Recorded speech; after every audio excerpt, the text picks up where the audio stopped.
We have another exclusive interview with another credible source who is backing up Grush's claims. He says he experienced something similar.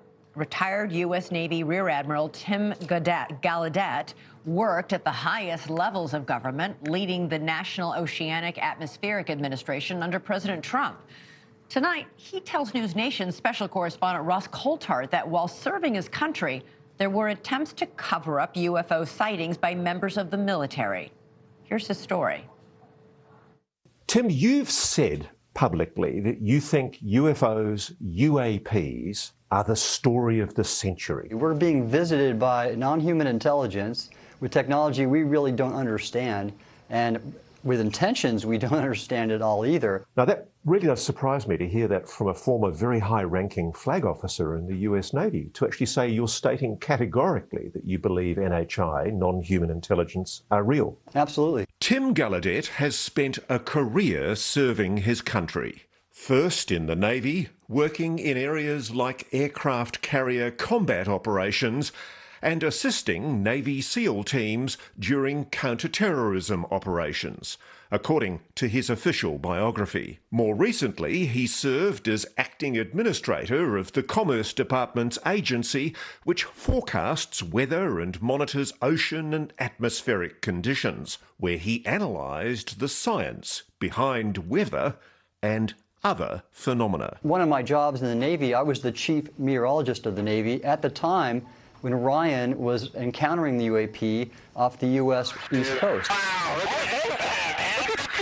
People know that I received a secret email with the Go Fast video attached to it from my boss's operations officer, where I learned now that these were happening and occurring in training airspace and causing near mid-air collisions. So that safety issue is important, and I couldn't believe, well, I understood why, but the Navy didn't do anything about that, and then they actually pulled back that email from my computer on the secret network. Clearly, you believe there's a cover-up. Yes. Why are they covering it up? I mean, you're probably one of the more highly cleared public officials from the military, past serving, who's basically come out publicly and said, you think this is real. Why do you think there is this cover-up? What are they concealing? This is technology we're still trying to learn about, and it could give us an advantage in any military conflict.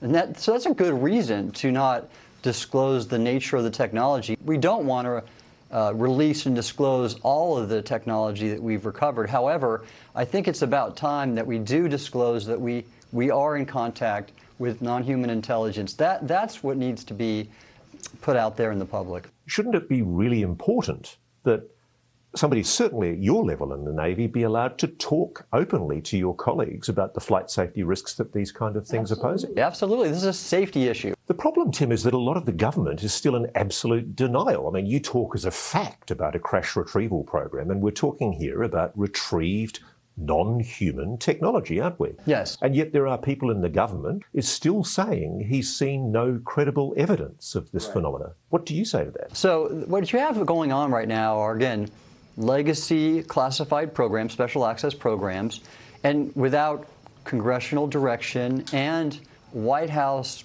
policy, that's not going to change. Wow. News Nation's special correspondent RossCoulthart joins us now. Ross, an admiral from the Navy following the Senate Majority Leader speaking out today publicly saying, why is there a cover-up? This is pretty amazing. It's spreading.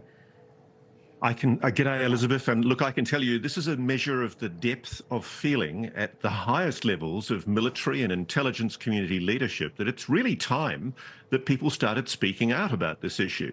As I've said repeatedly to you and others, I think that the intransigence by the House Republicans to stopping the UAP disclosure legislation, if anything, is just going to force greater public disclosure, because there is an impatience at the highest level of the military that this is a safety and national security issue that needs to be urgently addressed. And when you see a Rear Admiral retired of the calibre of Tim Gallaudet making those statements, I find it quite sobering. Yeah, it's interesting. The Admiral says, look, I get that we want to reverse engineer whatever we found, and that it's a national security issue. And to keep that part of it secret.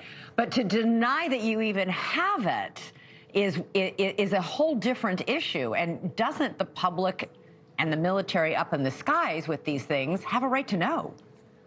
They do have a right to know, and the argument against admitting that is that it's a slippery slope, that if you admit the existence of a non-human intelligence, you then have to admit the possession of technology that might very well be giving America an advantage against foreign adversaries in a future conflict. And I don't buy that. I think it's time the public was told the truth, and so do very senior people in the US government, military and intelligence community. All right, and what did you make, do you think we'll hear, what will the result be from Senator and Senate Majority Leader Chuck Schumer today blasting House Republicans for watering down that UAP amendment? Schumer also said that they've heard from several credible sources that information on UAPs has been withheld from Congress, according to Schumer. I was cheering the good senator on. Again, the thing I'm heartened by is that there have been House Republicans and senators who've actually condemned the Republicans who did block the UAP disclosure legislation. There's a view very strongly in the Congress, and that's expressed in what Senator Schumer and Senator Runs have said in the House today. They've made it very, very clear the battle is not over. They want that Presidential Records Review panel, and they're not going down without a fight.